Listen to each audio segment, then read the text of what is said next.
metaphor that you use sometimes, that the Earth is round nowadays, and it was flat 1,000 years ago. So, using your little film with all the individuals focusing in a different way, could we say that 1,000 years ago there was a different kind of focusing, a different kind of pattern that they would have, and that they shared? The Earth was flat at the time. The question behind it is, are we creating this reality? Are we? You see, 2,000 years ago, presumably, people perceived the world in the same way that we perceive it now. As far as we know, 2,000 years is a very short amount of time. So their perceptions were the same, but their interpretation of their perceptions was different. They interpreted their perception as the flat Earth. So the idea of a flat Earth was an interpretation of a perception. And then that, at a certain stage, that interpretation, that model, no longer worked because their knowledge expanded. So the model, the prevailing paradigm, could no longer accommodate their expanding knowledge. The prevailing paradigm had to crack, it had to break and be replaced by a larger model, a paradigm that was more able to accommodate their expanding knowledge. And then it happened again when they realized, no, it's not a geocentric, the Earth is not the center of the universe, that the Sun is. Again, the prevailing paradigm that had served humanity very well up until then. Humanity had been able to do all it wanted to do up until the middle of the 16th century. And then the geocentric model was too small to accommodate humanity's expanding knowledge. So again, the paradigm cracked, and we had to have a larger model. The Sun is the center of our universe. And we have now got to another crisis moment where our model, our materialistic model, which has served humanity reasonably well, provided incredible medicine, computer, aviation, etc. This materialistic model that has, in some respects, served humanity very, very well, is no longer able to accommodate our expanding knowledge. It has to crack. And in fact, it is cracking. Look around. Look at the world. Look at what's happening in the world. Look at the institutions that are crumbling. Look at the conflict between nations. These are the signs that our paradigm can no longer accommodate our knowledge. So the prevailing paradigm has to crack and give way to a larger idea. Then this larger idea, I would suggest, is the consciousness-only model. And scientists are onto it. They have taken a slight U-turn. Not a U-turn, they've taken a slight... they've gone up a cul-de-sac, in my opinion. At the turn of the last century, the founders of quantum physics, Max Planck and Niels Bohr, and all these people realized that observation plays a part, affects the observed. So this was the first time when scientists said that observation, that is mind or consciousness, has something to do with the state of physical reality. So there was this admission that there is a connection between mind and matter. And then this idea went underground for most of the last century.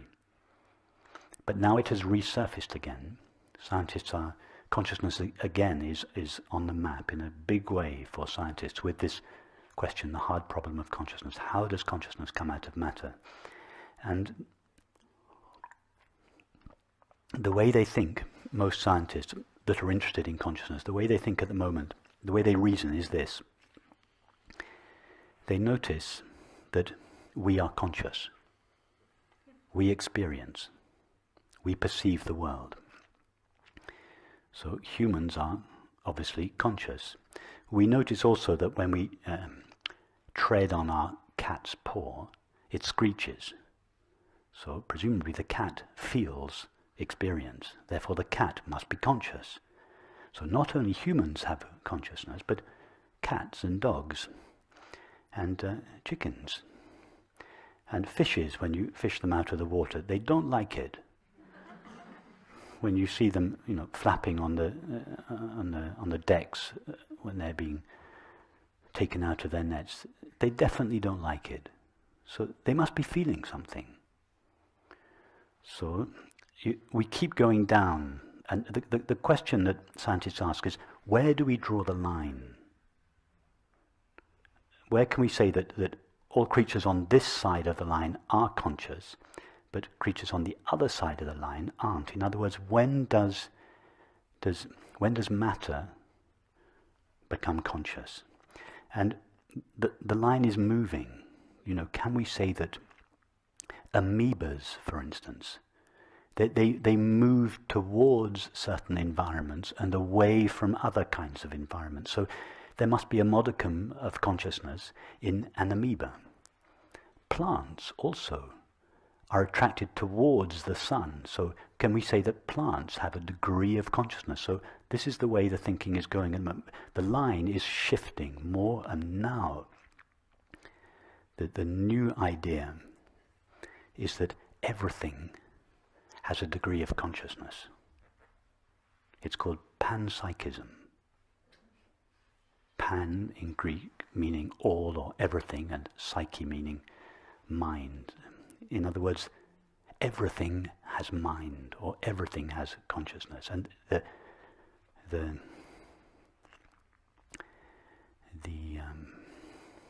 conclusion of this way of thinking is that the universe is conscious.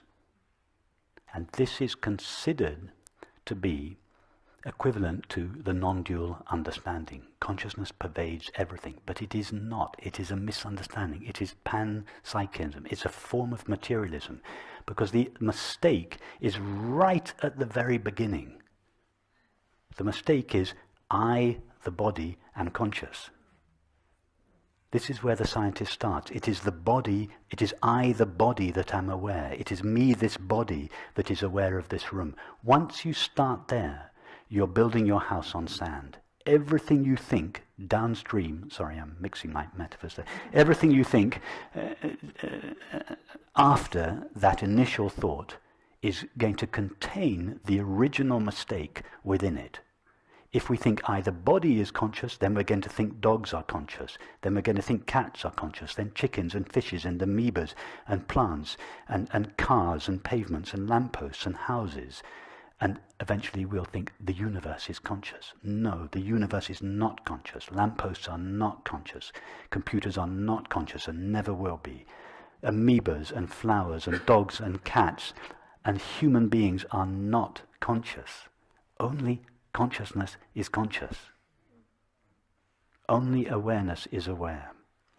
And this, so science at the moment has gone down a cul-de-sac of panpsychism and come to this conclusion: the universe is conscious. So at some stage they'll discover that it's a cul-de-sac. They'll come back to the original assumption, I, the body, am aware. And they'll explore the experience. Who is it that is aware?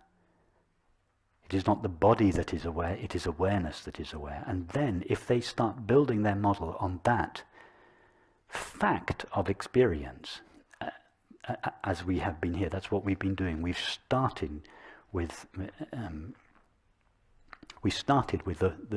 the fundamental fact of experience. Awareness is aware, and we've built our model on that, and showing that everything that appears in awareness, is known by awareness, and is made of awareness.